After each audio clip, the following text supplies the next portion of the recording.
아멘. 네, 감사합니다. 사순절 40일 영적 순례 새벽 기도 16번째 동행을 우리 함께 하겠습니다. 오늘 말씀은 거룩한 대면자라고 하는 제목으로 말씀 전합니다. 자, 여러분들도 알다시피 이제 코로나19 백신 접종이 시작되었습니다. 전 국민이 다 접종할 때까지 시일은 좀 걸리겠지만 이제 코로나19 종식을 눈앞에 두고 있는 상황입니다. 자, 그런데 코로나19가 종식되면 그동안 해왔던 생활 방식에 그 생활 방식에 많이 변화가 있을 것인데, 대표적으로 비대면, 비접촉 생활이 끝나고 이제 대면 접촉 생활이 시작됩니다.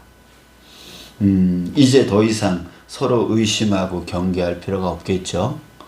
그동안 사람들 있는 자리에서 헛기침조차도 제대로 잘 못했는데 이제는 괜찮아지겠죠.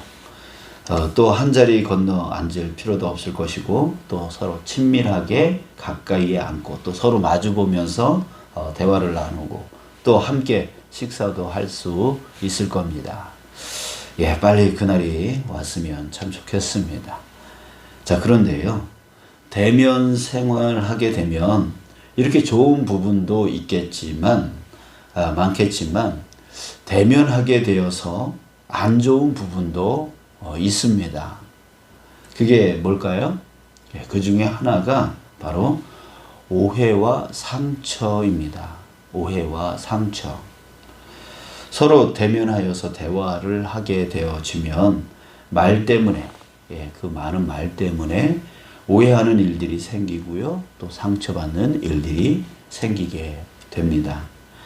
교회 공동체는 특히나 이 부분에 있어서 아주 취약합니다. 왜냐하면 많은 사람들이 대면하고 또 접촉하는 공간이기 때문에 말을 많이 하게 되고, 또 그래서 말 실수도 많겠죠. 또 듣는 사람들이 오해로 듣는 경우도 생기겠죠. 예, 그래서 상처가 많습니다. 그것 때문에 교회 내에서 큰 어려움을 겪는 일이 생깁니다. 또 지역에 안 좋은 소문이 나서 복음을 전하는데 큰 어려움이 생기기도 합니다. 자, 이때 우리가 오늘 바울의 말에 우리 주목을 했으면 좋겠습니다. 자, 본문 뒷부분에 보면 바울이 이렇게 말하고 있어요. 나 바울은 이제 그리스도의 온유와 관용으로 친히 너희를 권하고, 자, 너희를 권하고 라고 했는데요, 여기서 권하다, 이 말은 여기서 훈계하다 라고 하는 뜻으로 쓰였습니다. 훈계하기 위해서 여러분 어떻게 하십니까? 때로 상대방의 잘못을 지적해 줘야 될 때가 있어요. 훈계하기 위해서요. 자, 그러다 보면 감정이 격해져서 큰 소리도 나오게 되어지고, 또 속에 있는 불편한 마음을 거침없이 그대로 표현되어질 때가 많이 있습니다. 자, 그런데 오늘 바울의 말을 다시 한번 보십시오. 그는 권고, 이 훈계를 어떻게 하고 있습니까? 이렇게 말하고 있어요. 그리스도의 온유와 관용으로 친히 너희를 권하고. 자, 바울은요, 훈계할 때에 그리스도의 온유와 관용으로 하고 있다라고 이렇게 말하고 있습니다. 바울이 이렇게 한 이유가 뭘까요? 자, 물론 온유와 관용으로 함으로 인해서 상대방에게 상처를 주지 않으려고, 상대방에게 이렇게 상처를 주지 않게 하려고 하는 것도 있겠지만, 사실 이 온유와 관용은 바로 그리스도이신 예수님의 성품이기 때문입니다. 예수님의 성품이에요. 그렇기 때문에 우리 그리스도인이 마땅히 가져야 될 성품이다라고 하는 거예요. 우리 마태복음 11장 29절 말씀을 보면 예수님이요, 이렇게 말했어요. 나는 마음이 온유하고 겸손하니 나의 멍에를 메고 내게 배우라. 그리하면 너희 마음이 쉼을 얻으리니. 예수님은 예수님 자신이 온유하다라고 말씀을 하셨어요. 그건 예수님의 그 성품이에요. 그렇기 때문에 예수님을 믿는 예수님의 제자인 저와 여러분들은 당연히 마땅히 이 성품이 있어야 되는 거예요. 온유함과 관용. 이것이 있어야 된다. 드러나야 된다라고 하는 것이죠. 이 말씀을 묵상하면서요, 저에게 참 위로가 됐던 부분이 있습니다. 그게 뭐냐면 사실 바울도요, 처음부터 이 온유하고 관용했던 사람이 아니었습니다. 예수님을 영접하기 전뿐만 아니라 예수님을 영접한 이후에도 온유와 관용에 대해서 약했던 사람이 바로 사도 바울이었습니다. 그래서 큰 다툼을 일으키기도 했는데요. 2차 전도여행을 떠나려 할 때에 바나바와 대판 싸웠습니다. 대판 싸웠어요. 왜 그러냐면 마가 때문이었어요. 우리 마가복음의 저자 마가예요. 그가 청년 어렸을 때의 일인데 마가 때문이었습니다.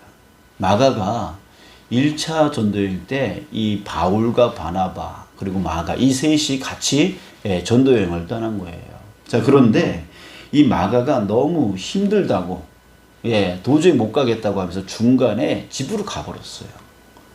이게 바울에게 있어서는 용납이 안 된 거예요. 어떻게 하나님의 사명을 가진 자가 힘들다고 중간에 포기하느냐. 그때만 해도 사도 바울은 사명에 불탔어요. 사명에 불타서 뭐 어디든지 가오리다. 악어 굴자 빈들에도 어디든지 가오리다. 이런 마음을 갖고 있었기 때문에 열정이 아주 대단했기 때문에 중간에 이렇게 힘들다고 집으로 돌아가는 것에 대해서 결코 용납을 할 수가 없었던 것이죠. 그래서 두 번째 전도 여행을 가려 할 때에 마가를 데려가지 않으려고 했던 것이죠. 그런데 바나바는 이렇게 생각했어요. 야, 실수란 누구나 할 수 있는 거야.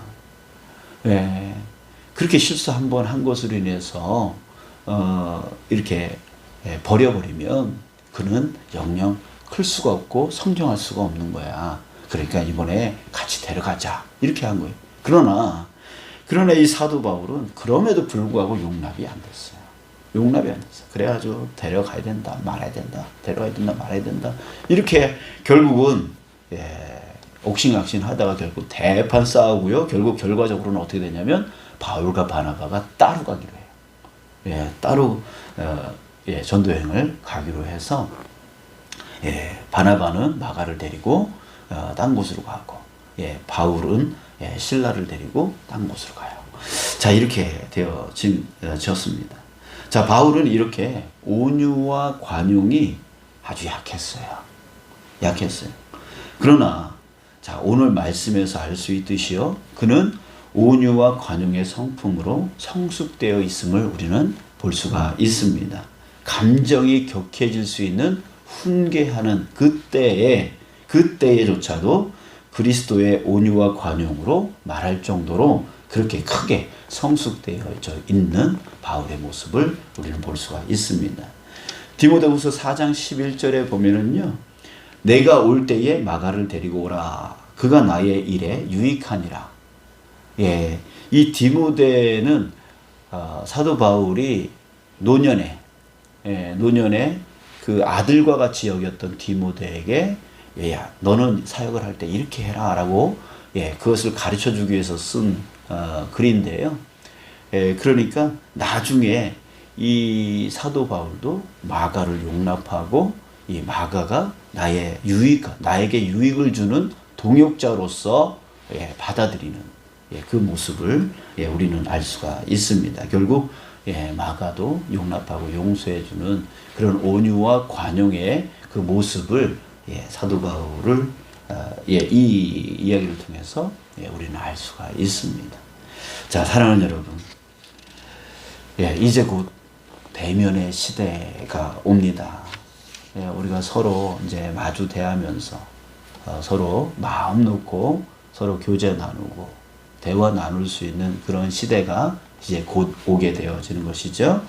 자, 이때에 우리 간절히 바라기는 저와 여러분이 예수님의 말씀을 듣고 기도하는 이 순례길을 우리 함께 걸으면서 예수님의 성품으로 더 성숙해지기를 간절히 바랍니다. 그래서 이 거룩한 대면자가 되어지는 거죠. 예, 거룩한 대면자가 됩니다. 이전에 코로나 이전에 우리의 미성숙한 모습 때문에 다투기도 하고 또 오해 주기도 하고 받기도 하고 그래서 서로 상처를 주고 상처를 입고 하는 그런 우리 교회 공동체로서 그냥 또 대면하는 그런 교회가 되어지는 게 아니라 이제는 성숙한 거룩한 대면자가 되어지기를 간절히 바라는 것입니다. 그래서 다가올 대면 시대를 우리가 맞이하는 우리가 되어졌으면 좋겠습니다. 자, 그래서 우리 규례교회 모든 성도들이 참 우리 규례교회 너무 좋다. 너무 좋다. 우리가 성숙한 그리스도인으로서 예수님의 성품인 이 온유와 관용, 이 모습으로 예수님의 성품을 닮아서 성숙하여진다면 여러분들 우리는 그런 교회를 만들 수 있습니다. 우리 교회 너무 좋다. 너무 좋다. 너무 사랑이 넘친다. 자, 이런 교회예요. 또 우리 교회가 이 지역에 저 교회는 맨날 싸워. 맨날 저 교회 가면은 상처를 받아. 이런 교회로 소문나는 게 아니라 사랑이 충만한 교회, 행복이 충만한 교회. 저 교회 가면 사랑이 넘치고 저 교회 가면 행복해질 수 있어 라고 하는 그런 교회 우리 만들어지기를 간절히 소망합니다. 그런데요, 여러분 어렵지 않다는 거예요. 어렵지 않다는 거예요. 왜 어렵지 않습니까? 우리가 이 변화와 응답과 회복과 새로운 시작을 의미하는 이 40일 사순절 이 기간 동안에 우리 예수님을 매일매일 만나는 거예요. 예수님과 함께 동행하는 거예요. 그리고 예수님의 그 마음, 예수님의 그 성품, 그것을 우리가 닮아 나가는 거예요. 닮아 나간다면 그러한 교회는요, 빠른 시일 내에 반드시 만들어질 것입니다. 아멘. 아멘. 그러기 위해서 우리가 먼저 변화되어야죠. 우리 이 새벽에 우리 함께 예수님을 만나고 함께 기도해 나가는 우리 이 순례자들, 우리가 먼저 예수님의 성품으로 변화되어져 나가는 거예요. 어떤 성품이요? 바로 온유와 관용. 온유와 관용의 성품으로 되어진다면 그런 교회는 반드시 만들어지고 또 여러분들의 가정은 반드시 사랑이 넘치고 행복이 넘치는 가정이 되어질 것을 믿습니다. 저는 그것을 소망하면서 기도하려고 합니다. 자, 마지막으로 온유와 관용이 그렇다면 어떤 것인지 우리 잠시 그것을 나누고요. 이 성품이 우리 자신 안에 온전히 채워질 수 있도록 우리 주님 앞에 기도하는 시간 함께 갖겠습니다. 자, 온유가 뭔가요? 온유란 다른 사람에 대한 관대한 태도, 이렇게 사전에 나와 있습니다. 자, 하지만 여러분들 관대하게, 다른 사람에게 관대하게 대하는 것, 이거 억지로 해서는 오래 못합니다. 그죠? 무엇든지 다 용납해주고, 뭐든지 다 용서해주고, 뭐든지 다 관대하게 해주는 거. 우리 여기 바울도 처음에 너희를 대면하면 유순하고 떠나 있으면 너희에게 대하여 담대한 나 바울은, 이게요, 사실 내용적으로 보면은요, 되게 비꼬듯이 하는 말이에요. 지금 어떤 상황 가운데 있냐면 지금 사도 바울은 비난을 받고 있는 상황이에요. 뭐냐면 대면하면 이렇게 만나고 있으면 유순하다, 우유부단하다, 이런 뜻이에요. 우유부단하고 글로 쓰면, 멀리 떨어져 있어서 글로 쓰면 담대하다, 똑똑하게 잘 말하는데 만나면 우유부단하다, 뭐 이런 식으로 사람들이 오해를 하고 있었던 거예요. 비난하고 있었던 거예요. 왜 그런 거 하니까 사도 바울이 만나면요, 그렇게 강직하게 이 글을 보면 아주 강직하게 강력하게 말을 하는데 만나보면 되게 유순하거든. 되게 부드럽거든요. 그러니까 되게 또 우유부단한 것 같아요. 아, 그래요. 막 이렇게 되게 부드럽게 하거든요. 그러니까 사람들이, 저 사람, 글 쓰는 거와 만나서 얘기하는 건 전혀 달라. 이중적인 사람이야. 하면서 막 비난을 했어요. 사실, 사도 바울이 그랬던 이유가 뭐예요? 바로 이 예수님의 성품 때문에 그러는 거예요. 사람들을 대할 때 딱딱하게 대하지 않고 부드럽게 대하고 관대하게 대하려고 하는 그 온유와 관용을 실천하고 있었던 것이죠. 근데 사람들은 그 모습을 보고 우유부단하다, 그렇다 하면서 또 비난을 하는 거죠. 그러니까 이게 마음에 불편함을 갖고 있는 사람들은 계속해서 그런 식으로만 보게 되어지는 것이죠. 자, 그러나 그럼에도 불구하고 사도 바울은 온유한 그런 모습을 계속 보여주죠. 이런 관대한 태도, 누군가 나를 비난하면 이 관대한 태도를 보이기가 상당히 어려워지는데도 불구하고 사도 바울은 이 관대한 태도, 이 온유하고 관용하는 것을 계속 실천하고 있어요. 왜 그럴까요? 여러분, 이것을 사도 바울은 억지로 하고 있는 게 아니에요. 억지로 하고 있는 게 아니라 더 근본적인 의미를 인식하고 깨닫고 있었기 때문이었어요. 그게 뭐였냐면, 이 온유라고 하는 것은, 진정한 의미로서 온유라고 하는 것은 자기를요, 하나님의 비천한 종으로 여기는 것. 나는 하나님의 비천한 종이야. 나 같은 자, 나 같은 괴수 중에 괴수.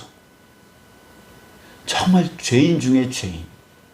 이런 하나님이 나를 주님의 사역자로, 주님의 종으로 이렇게 불러주셨어 라고 하는 그 마음, 나는 하나님의 비천한 종이다 라고 하는 이 마음을 갖는 것, 그것을 인식하고 살아가는 게 바로 온유라고 하는 거예요.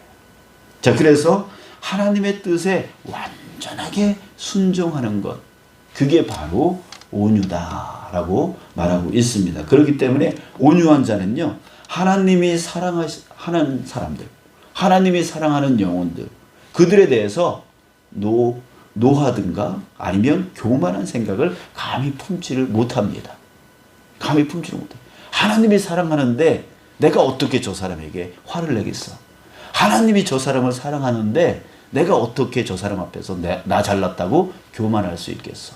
그러니까 항상 겸손할 수밖에 없고, 항상 부드러울 수밖에 없고, 항상 관대한 태도를 보일 수밖에 없는 그 마음을 품고 살아갈 수 있게 되는 거예요. 관용이라고 하는 뜻은 남의 잘못을 너그럽게 받아들이거나 용서하는 것. 이것이 바로 관용입니다. 사랑하는 여러분, 우리는 하나님의 비천한 종입니다. 우리가 어떤 자격으로 하나님의 구원을 받을 수 있었겠습니까? 우리가 남들보다 착하게 산들 얼마나 착했겠습니까? 우리가 남들보다 정말 죄짓지 않고 살아간들 또 그 죄가 얼마나 다른 사람보다 얼마나 적겠습니까? 주님께서 우리를 구원하실 때에 우리의 죄가 다 씻어진 다음에 구원받은 게 아니라 우리가 아직 죄인 되었을 때에 죄인 속에서 우리를 건져내어 주셨던 거예요. 그러니까 우리는 정말 구원받을 자격을 단 1도 가지지 못한 상태에서 전적으로 주님의 은혜로서만 우리가 건짐을 받고 구원을 받은 존재라고 하는 거예요. 그러니까 우리가 하나님 앞에 자랑할 것이 아무것도 없어요. 사람들 앞에 자랑할 것이 아무것도 없단 말이죠. 그렇기 때문에 저와 여러분들은 바로 하나님의 비천한 종이에요. 죄인 중에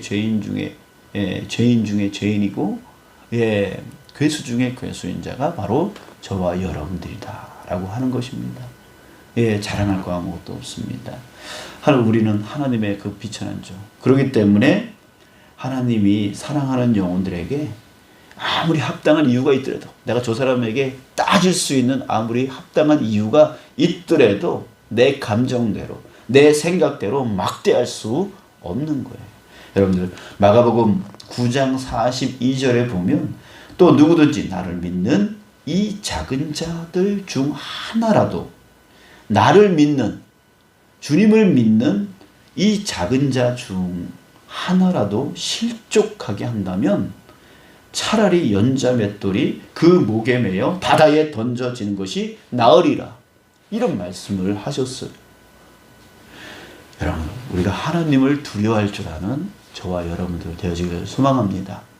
하나님을 두려워하고 하나님을 경외할 줄 아는 비천한 하나님의 종임을 우리 자신이 깨달을 때에 우리는 관대한 태도, 용서하는 마음, 그것이 우리 안에서 샘솟듯이 나올 수 있게 되어진 거예요. 지금 사도 바울이 남들이 그 비난하는, 아유 저 사람은 뭐 글로 쓸 때는 저렇고 실제로 만나면 우유부단하고 아무것도 아니야, 이렇게 비난하고 있는 그 소리가 귀에 들리고 또 들림에도 불구하고, 그럼에도 불구하고 온유와 관용으로 내가 너희를 권하노니, 이렇게 말할 수 있었던 것은 자기의 그 정체성, 나는 하나님의 비천한 종이에요, 괴수 중에 괴수 속에서 나를 건져 주셨고, 죄인 중에 죄인 중에서 나를 건져내 주신 주님, 내가 저 한 영혼, 주님을 믿는 저 한 영혼을 내가 실족시킨다면 나는 연자맷돌을 목에 걸고 저 바다에 빠질 수밖에 없는 그런 존재일 수밖에 없다라고 하는 그 경외하는 마음으로 하나님의 비천한 종이라고 생각할 때에 정말 내 안에 수만 가지의 합당한 이유가 있더라도 관용하고 온유한 마음으로 대하려고 하는, 왜? 주님의 사랑하는 사람이니까. 우리 그런 마음으로 살아갈 수 있게 되어진 줄 믿습니다. 여러분들, 또 우리 그거 알잖아요. 팔복 중에 온유한 자는 복이 있다라고 했습니다. 여러분, 우리가 온유한 삶을 살아갈 때에 복받게 되어질 줄, 하나님께서 복으로 채워주실 줄 또한 믿습니다. 여러분들, 우리 이 온유와 관용의 성품, 이것이 우리의 것이 되어야 됩니다. 우리의 삶이 되어야 됩니다. 그럴 때에 바로 그리스도, 우리가 사람들이 우리로 하여금 그리스도인이구나, 예수님의 제자들이구나 라고 하는 것을 볼 수가 있게 되어지는 것이죠. 오늘 이 시간에 우리 가지고 나온 기도 제목, 그거의 중요성만큼이나 우리가 지금 오늘 주님이 말씀해 주신 이 성품, 온유와 관용의 성품을 아직도 비대면해야 되는 이때에 우리가 대면을 준비하는 마음으로서 거룩한 대면자로 나아갈 수 있기를 위해서 우리 이것을 달라고, 이 성품을 가지게 해달라고 위해서 기도하고 돌아가는 이 귀한 시간 되어지길 축복합니다. 기도하겠습니다. 아버지 하나님,